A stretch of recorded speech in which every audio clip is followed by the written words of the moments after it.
para vos hoy de FOPEA, de ADEPA, de tantos colegas, ¿no? Gracias, José, pero la verdad, digo, no quería tanto hablar de eso, sino de... Bueno, vos te mantuviste en silencio desde que pasó lo que pasó, ¿eh? Y yo quiero, si vos me permitís unos segundos, compartir con vos y con la audiencia las alternativas de lo que...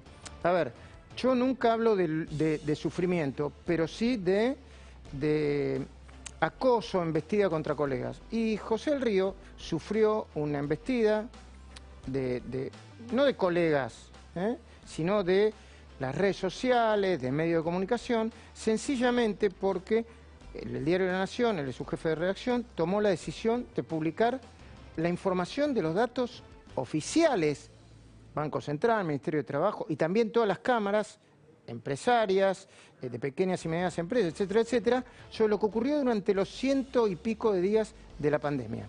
El presidente retuiteó una respuesta punto por punto de otro periodista.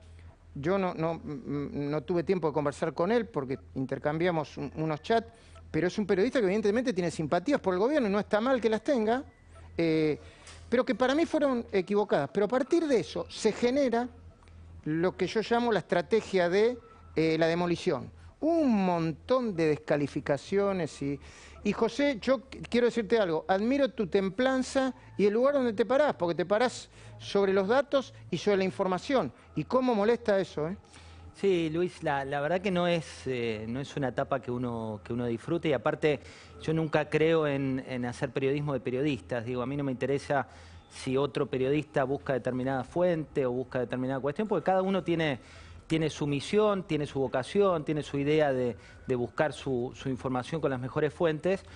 Y la verdad que lo que pasó me preocupa mucho, pero sobre todo por el presidente. Digo, a mí, vos habrás visto que no me interesó responderle a su entorno cuando retuiteaba y criticaba, sino directamente al presidente de la Nación, porque creo, y me preocupa, y después lo vamos a charlar aquí en Mesa Chica sobre todo, me preocupa que la persona que en su momento, te hablo allá lejos y hace tiempo, en 2007, cuando ocupaba la jefatura de gabinete de Néstor Kirchner, cuando se decidió desplazar a Bebacua, que era la titular del INDEC, porque se enojaba el presidente Néstor Kirchner, porque los datos del organismo público no le daban como él quería, no le daban que las prepagas no subían como él decía que bajaban, no le daban que la lechuga, te hablo de 2007, es historia en la economía local, pero ¿qué pasó? Se enojaron tanto con el INDEC, se enojaron tanto con los datos, que hubo una firma del por entonces jefe de gabinete, actual presidente de la Nación,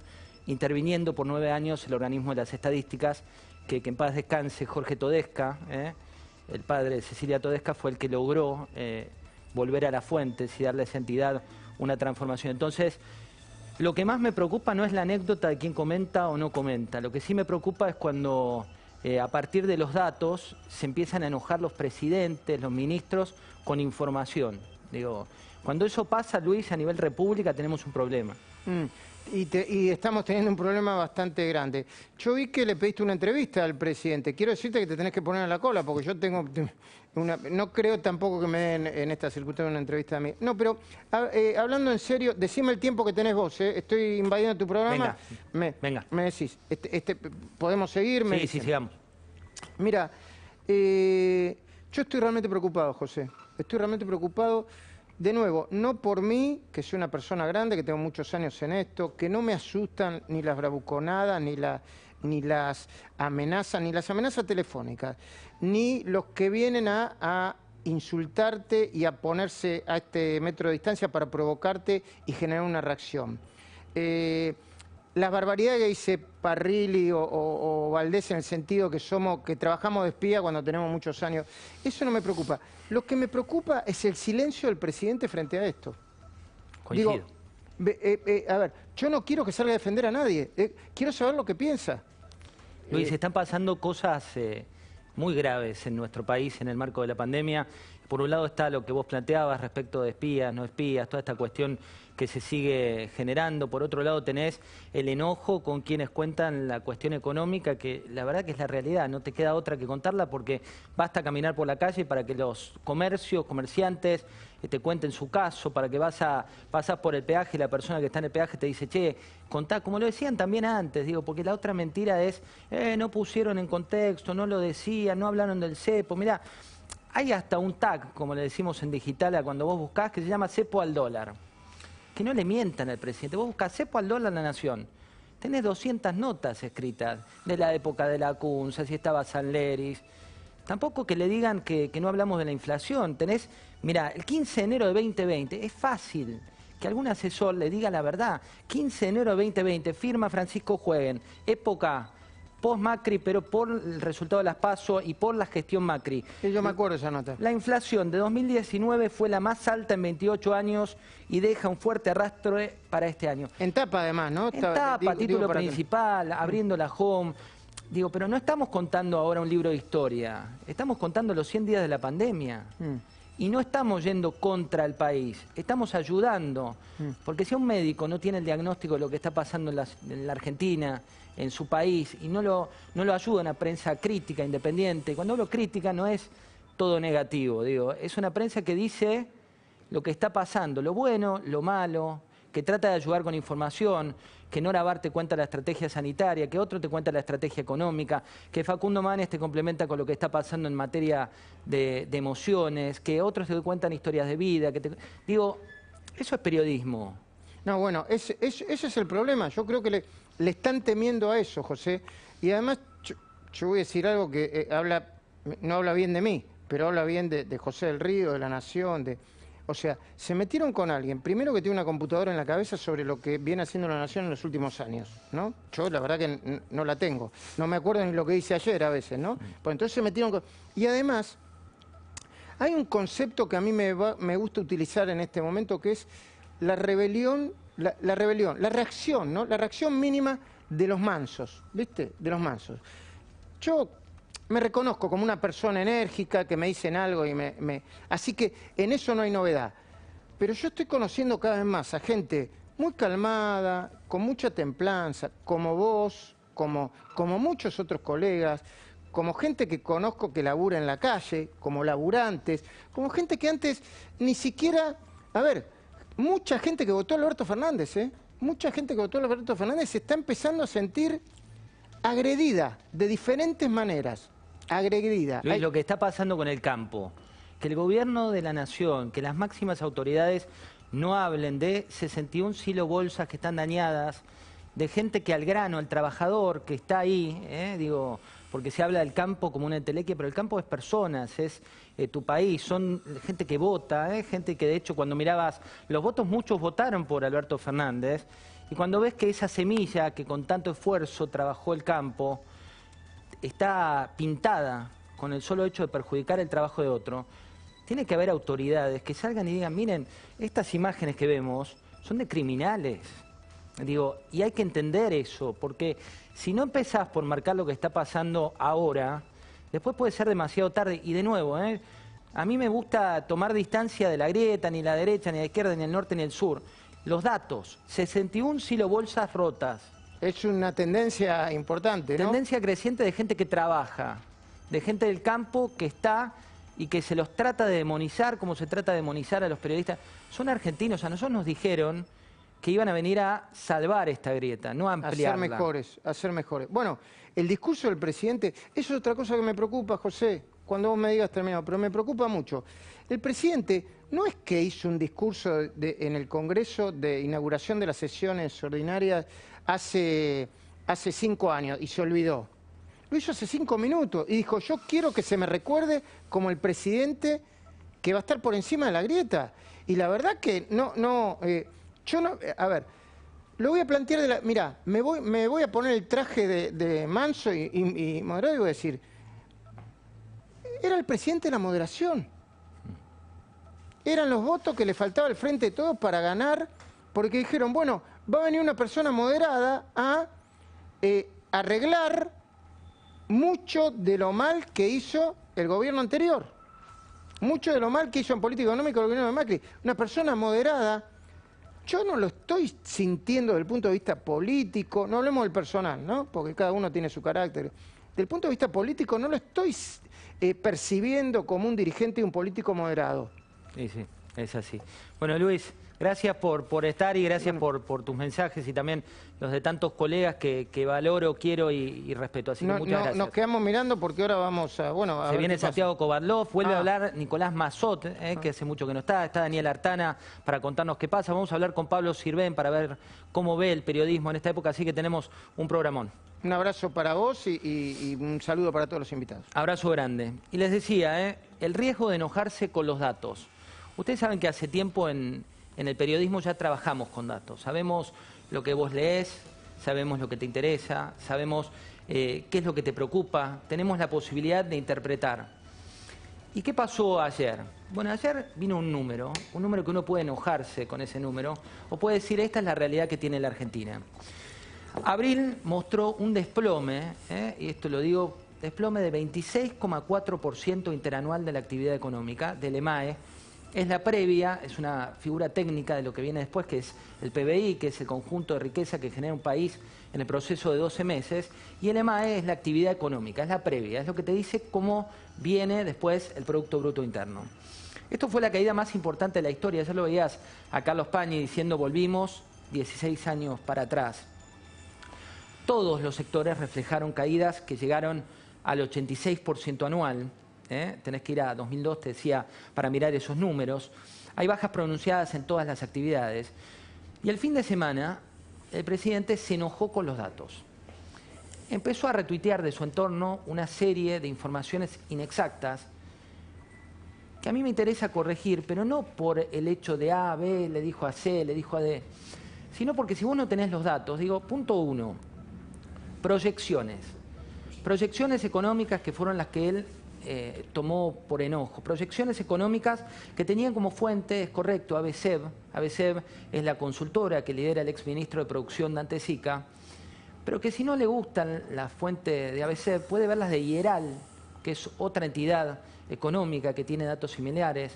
Puede ver en otros porcentajes lo que dice la OCDE, que dice, es cierto, dice una caída para este año de un PBI mucho menor a la que te plantea, en este caso, ABCEB, o a la que plantea IERAL, cuando mirás el acumulado del segundo trimestre, pero dice que la Argentina va a ser la protagonista de la mayor caída de la región.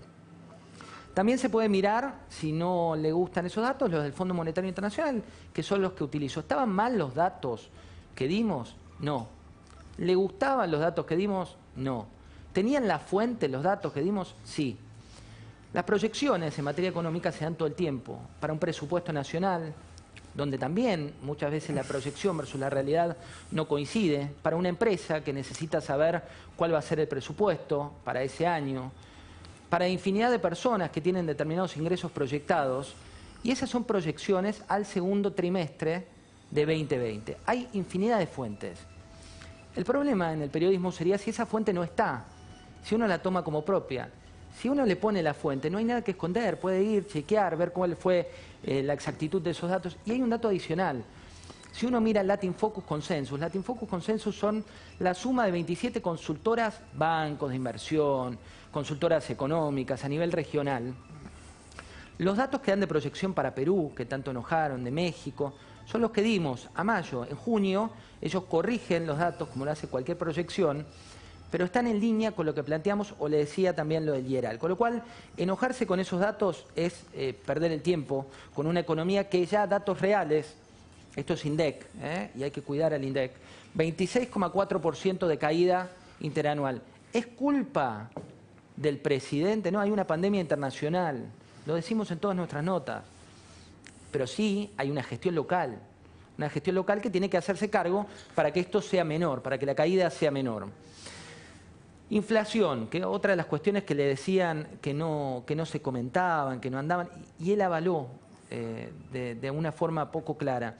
Hemos hablado de la inflación infinidad de veces, la anterior, la posterior, y hoy la inflación, hay que decirlo, está contenida por un cepo que es ficción, pero esa inflación tiene una presión que existe y que hay que marcarla, porque si el Comité de Emergencia Económica no mira que eso es real y se cree que la inflación es la que tenemos, estaría mintiéndole al presidente.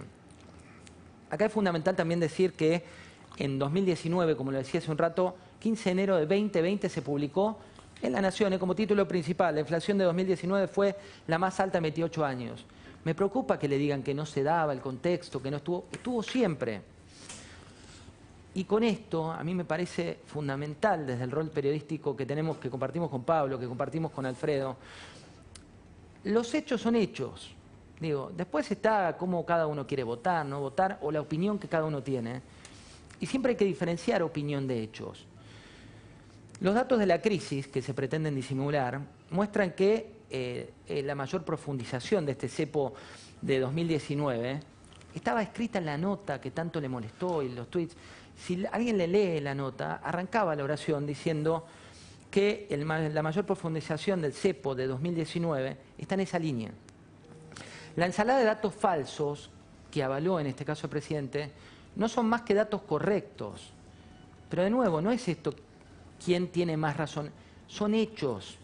Le pusieron que el cierre de 6 locales en un artículo de 2018 de una colega a la que queremos, que trabajamos con Alfredo muchos años, que es Natacha Esquivel, en el diario Clarín, ponía como que Walmart cerró 6 locales. La noticia de este tiempo, y la contó Alfredo infinidad de veces, es distinta al cierre de 6 locales. Es que está en venta la filial, pero esto no tiene que ver solo con la Argentina, tiene que ver con una estrategia internacional que se desprende y que la contamos infinidad de veces si pusimos en contexto. Y es mentira que la noticia de 2018 es la misma que 2020 porque cambió la estrategia de esa empresa. También es mentira que la TAM se va por culpa de los resultados que tuvo con Mauricio Macri. Y de nuevo, no es Macri, K, M, Z, H o D. A la TAM le hicieron la vida imposible y lo saben. Son hechos. Si viajabas por la TAM, te mandaban al hangar de 3 kilómetros. Si viajabas por la TAM, y esto no hablo de los últimos 4 años, y lo saben. Y la compañía está en un Chapter 11, como se llama en Estados Unidos, y lo contamos. No es solo culpa de lo local, el turismo está muerto. Pero también es cierto que cuando miran la proyección, y cuando miran los jugadores, y cuando miran las reglas, y cuando miran cómo se están estableciendo esas reglas para la competencia en el sector aerocomercial, está clarísimo que quieren sacarla de juego. Entonces, ¿qué dice un inversor? ¿Apuesto un país que me quiere sacar de la cancha o apuesto un país que me quiere dar reglas claras para seguir invirtiendo? Y así deciden irse. Me parece importante que la verdad sea lo que prime. La emisión récord de pesos, le dicen que es solo por el IFE o el ATP.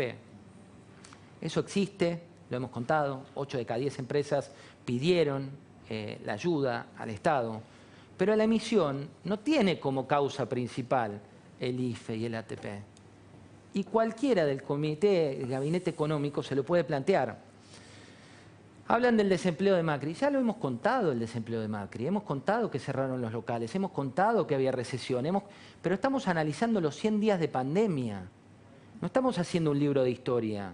Eso ya estuvo, lo pueden googlear, ponen fuente. Y a diferencia de otros, contamos lo bueno y lo malo. Hoy, ayer, siempre. FECOBA, fuente, 24.000 locales cerraron. ADEFA, fuente, autos. Colegio Escribano, fuente, escrituras. Lo dice el gobierno, 8 de cada 10 empresas pidieron ATP.